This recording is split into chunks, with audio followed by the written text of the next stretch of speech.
Hello guys, Ram राम, राधे कृष्ण। मेरी भाभी सुबह की 6 बजे की चाय बनी हुई और 10 बजे 3 बार गर्म करके पी चुकी हैं। ये बताओ नुकसान करेगी या नहीं? कमेंट में बताओ। ऐसा करती है भाभी, फिर बोलती है मेरी तबीयत खराब है, मानती नहीं है। देखो हेलो गाइस, देखो आज बनाएंगे हम दम वाले आलू। पहले आलू को कर लेती हूँ मैं फ्राई। ऐसे थोड़ा सा तेल डाल के पहले मैंने ये उबाले हैं और फिर इनको मैं छील कर और तेल में डाल देती हूँ। देखो अब मैं इनको थोड़ी देर फ्राई करूँगी, फिर इनको बाहर भी निकालूंगी। अभी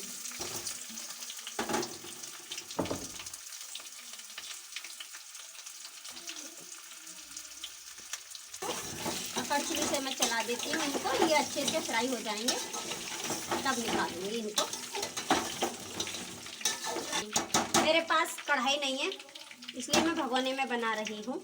आप कढ़ाई में बना सकते हो। ये देखो ये अच्छे से फ्राई हो जाएंगे तब निकालूंगी इनको। देखो अब हो चुके हैं ये फ्राई। अब मैं इनको थाली में निकाल लेती हूँ। मैंने थोड़ा सा तेल और डाल दिया है इसमें, क्योंकि मसाला भूनूंगी ना इसलिए। देखो अब मैं डाल देती हूँ इसमें जीरा। तेल हो चुका है और फिर डालूंगी मैं हींग। अब इसको मैं स्लो कर देती हूँ पहले, क्योंकि ज़्यादा हो गया।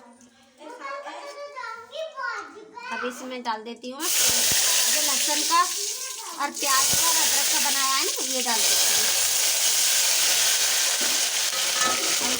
अच्छे से इसको चला देती हूँ।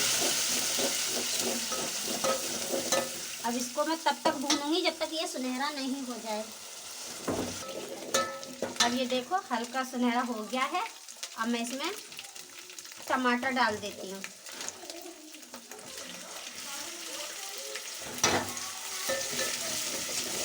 हरी मिर्च भी।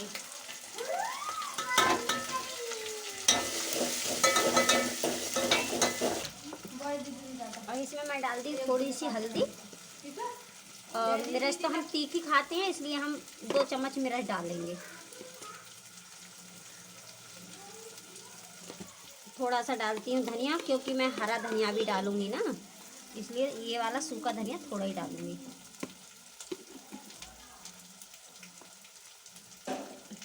थोड़ा सा डाल देती हूँ मसाला,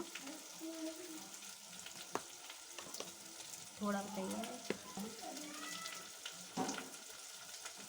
और स्वाद अनुसार नमक डाल दिए।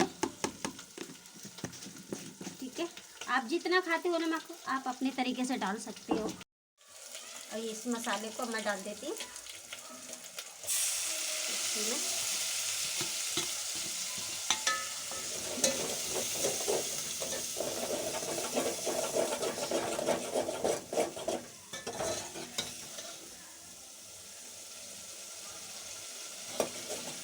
हेलो गाइस, बताइए जरा मसाले का रंग कैसा लग रहा है। आपको अच्छा लग रहा हो तो कमेंट में ज़रूर बताना। मैं तो इसी समय डाल देती हूँ थोड़ा ये धनिया हरा वाला, ना तो फिर कच्चा कच्चा सा लगता है अगर बाद में डालती हैं तो।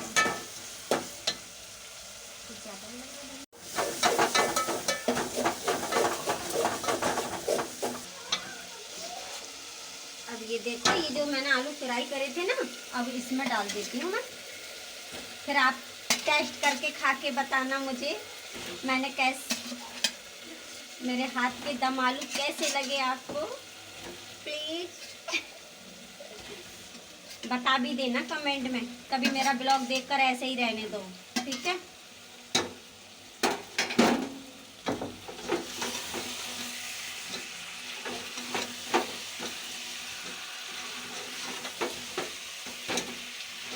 क्योंकि ये कढ़ाई में होते तो आपको अलग अलग दिखाई देते, ये भगोने में है क्योंकि कढ़ाई नहीं है ना मेरे पास, इसलिए।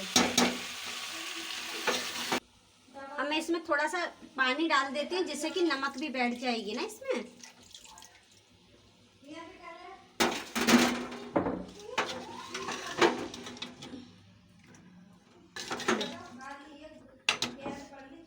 जो भी मेरी बहनें या मेरी मतलब दादी हैं, अम्मा है, माँ है, जो भी हैं, प्लीज़ आप कैसे बनाती हो दम आलू। मैं तो इस तरह से बनाती हूँ, आप ज़रा मुझे कमेंट में बताना, ठीक है।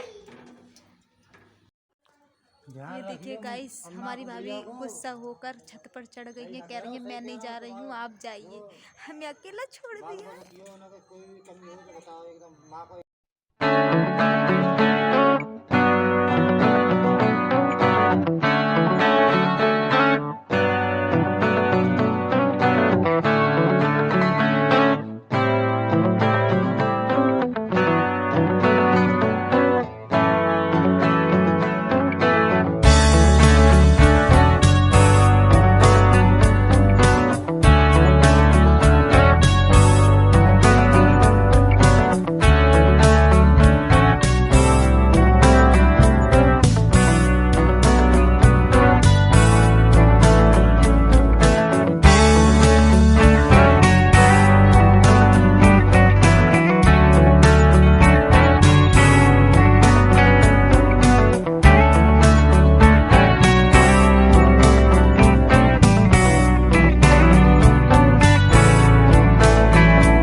अच्छा लग रहा है मेरे सामने।